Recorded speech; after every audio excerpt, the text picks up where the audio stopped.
Hello, everybody. I'm Dr. Carmen Pugliafito, and I'm here with my co-host, Dr. Charlie Wyckoff.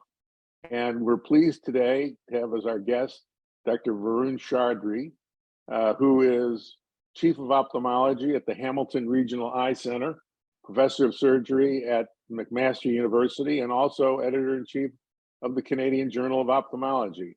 Welcome to Retina Synthesis, Varun. And we're going to talk today about your presentation at ASRS. Thank you for the invitation. Thank you both. Varun, great to be here with you. You gave some very interesting thoughts about treat and extend versus alternate dosing for DME. It's interesting. Physicians have different approaches to DME compared to, for example, neovascular AMD. I think most people agree neovascular AMD is a chronic disease in most situations, but DME, it's a little bit up for debate, right? Should we treat and then stop? Should we treat and extend? So what did you present on, and what do you think? So I think you kind of hit the nail with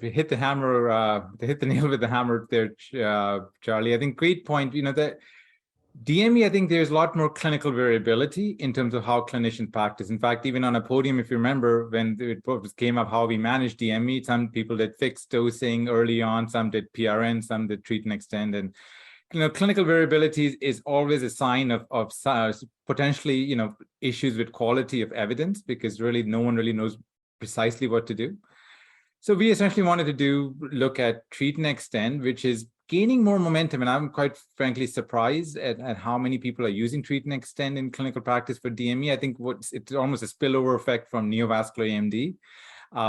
And the question was, how effective is treat and extend compared to gold standard, which is fixed dosing, or compared to PRN, which is, of course, a lot of the work that the DRCR-net has produced and produced outstanding results. So that was kind of the crux of the question we wanted to ask. There's a clinical dilemma here. We don't know what's the ideal paradigm. Let's look at the evidence, the entirety of evidence, synthesize it, and let's see if we can find any signal of equivalence or superiority of one algorithm versus another. And how did you collect the data? What data were you using to do this analysis? So we we searched three databases. We followed essentially the Cochrane handbook in terms of carrying out a meta-analysis. So we had in duplicate searched three large databases looking for any trials or prospective studies, comparative studies, where one arm received treat and extend with anti-VEGF for DME, and the other arm received either fixed dosing or PRM. And overall, we had about 22 studies, 8 RCTs. And we looked at a number of outcomes: year 1, year 2, visual acuity, CRT, CST, complication risk. We looked for patient-reported, reported outcome measures like VFQ, which there wasn't much data on. So a number of different outcomes we thought would be of relevance to clinicians. And what was the typical algorithm for treat and extend? Great question, Carmen. So I think that, it was very heterogeneous and very variable. Clearly, Charlie was involved with TREX DME, leading that study, and their criteria, you had essentially your best CST that you could identify for the patient, and you were looking for change based on that, going up and down. There were other studies that, like the RETAIN study, which essentially looked at visual acuity, didn't even look at CST in terms of making decisions. Then you had the Yosemite and Rhine trial, the most recent trial with faricimab that used a computer algorithm. So we don't really, they looked at visual acuity and CST, but the precise decisions, how they were made, were essentially made by computers. So we don't really have very good sense of how those decisions were made. So it's a lot of heterogeneity. That's, I think, one of the challenges is, and when I talk to clinicians, in AMD, it's more simple. Clinicians either aim to completely dry. There's controversy about whether you tolerate a little bit of SRF or not, but IRF people will aim to dry as long as it's exudative IRF. DME, when is it stable enough to stop or extend? I think, there are a lot of different opinions out there, because clinical studies and trials as a whole have done things very differently. So there's no simple answer, unfortunately, for that question. So you found 8 randomized trials, multiple non-randomized trials, global studies, lots of different variability in the treatment approaches. How many eyes were included approximately, and then what were the findings? What were the results?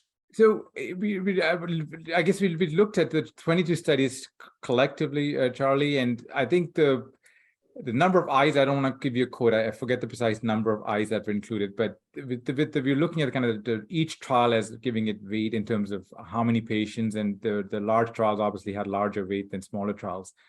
And the conclusion essentially were if you look at individual trials, and this is, I think, the key why meta-analysis are so powerful, you get a point estimate and you get a confidence interval. And Charlie, going back to your TREX DME study, for example, very important study for the field. And if you looked at, I think, 1 year results, their confidence intervals was minus 2.7 letters to plus 4.5 letters. So it actually crosses meaningfully important difference. So you look at this study, very impactful, but depending on where the true value lies, you may actually have a meaningfully different outcome that's compared to PRN dosing, but we don't know. And that's why no single RCT actually gives you a definitive answer. So when we were able to pool the data, we got very tight confidence intervals. And essentially the bottom line was treat and extend compared to fixed dosing, gold standard. Visual acuity outcomes were equivalent. They crossed the line of no difference with very tight confidence intervals. And when we looked at PRN treatment, similarly, it crossed line of no difference, telling us there, in terms of at least visual acuity, there was no difference. So that's somewhat encouraging data, of course, for all of us who use treat and extend. That's powerful. So we pretty definitively can conclude that treat and extend is a viable, reasonable approach, but not necessarily better than fixed dosing. Certainly less treatments than fixed dosing, probably in most cases. That's exactly what we found. We looked at that, yes. And then what about the number of treatments compared to like an as-needed treatment paradigm? Right. So in year 1, there were about 2 more treatments with treat and extend versus PRN. But I would, going back to the previous comment you made, Charlie, interesting comment. And I think that's the first perception is you see this data, very tight confidence interval, point estimates, and you think you're pretty certain about the evidence. But then the next thing we did was we actually looked at the certainty of evidence, because you need to decide how sure are you about the evidence. I mean, the evidence tells you go in this direction, and it gives us a very good map as to how to go, but is that direction actually correct? Is your GPS actually giving you the right direction, or just giving you a direction that may still be wrong? So we did the GRADE evaluation, which is essentially a very established methodology to look at certainty of evidence. And when we looked at that, actually, we looked at all our 7 outcomes. The certainty of evidence was, GRADE has 4 categories, and our certainty of evidence was low or very low for a number of these outcomes. And the reason for that is risk of bias, imprecision, a lot of kind of variables go into this. But going back to your point, yes, we have precise estimate, but the certainty of evidence actually is not very strong. It's moderate for visual acuity. So I think the important one with visual acuity, we have moderate certainty. For a number of other outcomes, including number of treatments, it's actually very low to low certainty of evidence. So clearly we need to generate more data, more prospective RCT data to make the evidence more robust.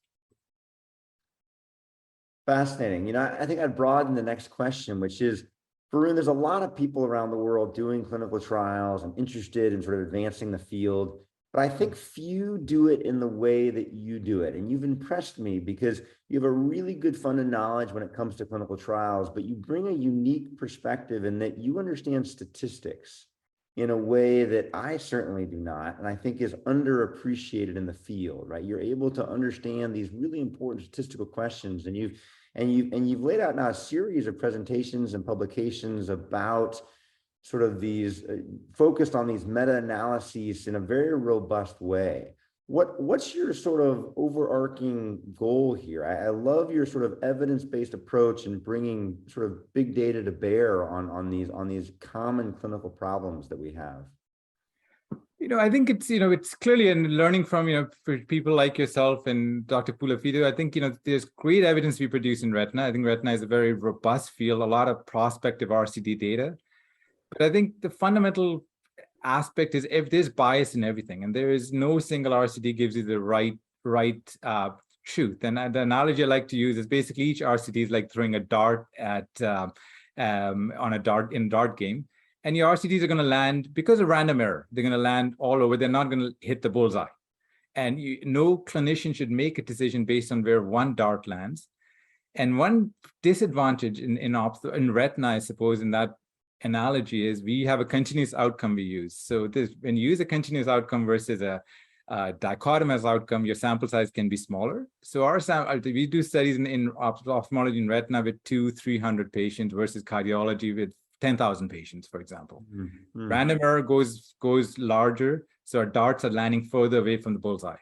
So what we need to do is do meta-analysis, especially for RCTs, to reduce the random error, bring the darts closer to where the true estimate would be. And I think that's kind of where I think, where we as clinicians need to start looking at data, looking at evidence synthesis when we start making decisions. And that's, I think, the fundamental interest which I have. And by doing these meta-analysis, you can also identify what's missing in the field. And I think our study we're referring to, Treat and Extend, showed us a number of things we are missing in the field that we can hopefully generate prospective studies, and hopefully more RCTs will come to answer those questions. What's your personal approach in treating diabetic macular edema? What do you do in the clinic? So up until about 2 years ago, I was following DRCR, NET, PRN treatments, but I've really found over the years, and I've done some chart reviews, I'm not getting the follow-ups that I need. I mean, DRCR, NET, Protocol I, yes, the treatments go down from 3 to 1 to 0 in year 5, but the number of follow-up visits is 5 to 6. And I found, Carmen, looking at my chart reviews, simply was not getting the follow-up, and patients were coming in, losing vision. So I've switched over to Treat and Extend now, last couple of years. And again, I have a hybrid Treat and Extend model. I focus more on CST. I'm not trying to dry out the entire retina. I think the correlation between anatomy and visual acuity in DME has been shown to be not very strong, a correlation coefficient of 0.3 or so. So I use the CST to guide what I'm doing. When it reaches stability, I'll start extending patients. So that's where I am. I'm doing a lot more Treat and Extend, partly because I think we need to do something to make our long-term outcomes better. I think we have enough data from long-term studies that patients, start regressing when we cut back on our treatments. So how many fixed doses do you use to start with? So great question. So, the data seem to suggest we want to have a heavy treatment load early on, and 4, 5, 6 treatments. And I would typically say I'll do a heavy loading dose anywhere from typically about 5, as long as there is macular edema and the vision is not 20/20. But if I reach success in both, I think a Treat and Extend paradigm may allow you to individualize not just the follow-up period, but also the loading phase. And I think that's one of the advantages for Treat and Extend, which we need to explore, is can we personalize the loading phase, not just load everyone the same. It's kind of counterintuitive to what Treat and Extend is about. Treat and Extend is about individualizing treatment. So I try to individualize my loading phase to some extent, but then I quickly start extending patients. What's your the length of your extend phase? With the current modalities we have, I'm 2-week extender for DME. I think that's most of the data. It tracks DME, and others have shown 2 weeks retain. Again, one study used 4 weeks extension based solely on visual acuity, but I'm comfortable with 2 weeks extension with current agents. So what's the average number of treatments during the first year, typically?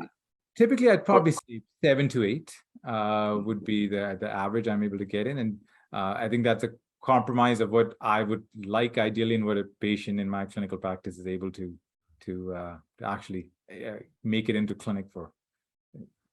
I think that's well described. One more question from me. So I love the fact, Varun, how you take data like this and then you act on it. So you're currently in the process of executing a global Treat and Extend trial with faricimab. So tell us briefly about what that trial looks like and what the plan is there. What are we going to learn from that?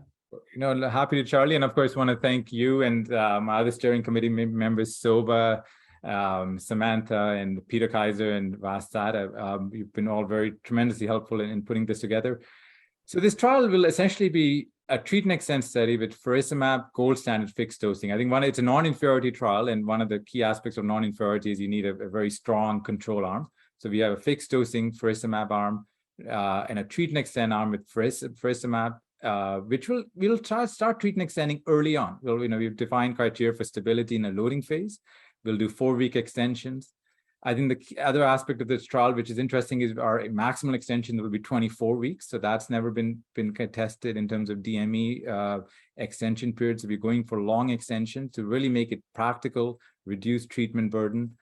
And I think the other aspect of the trial is looking at a lot of interesting anatomic outcomes. So we'll be looking at non-perfusion. And Charlie, you're of course a big proponent of this as an important biomarker on OCT angiography, on wide field fluorescein, along with your structural OCT and other diabetic retinopathy severity score and other key markers. So it's a 2-year primary outcome, non-inferiority. And we are happy to have countries or sites in Canada, US, UK, and Australia as part of the trial. It sounds like an exciting trial, really. Yeah, it's been looking forward to it. I think we've got a good team and a lot of excitement building up. So. Have you enrolled the first patient yet? No, not? so we are hoping Q4 of this year. That's wonderful. Thanks. So it's been great talking to you, Varun, and we'd like to stay in touch with you here at Retina Synthesis. And this was a great presentation. Charlie, any final words? Thanks for your work, Varun. Very insightful, very exciting. Thank you. Thank you. Thanks for coming to Retina Synthesis.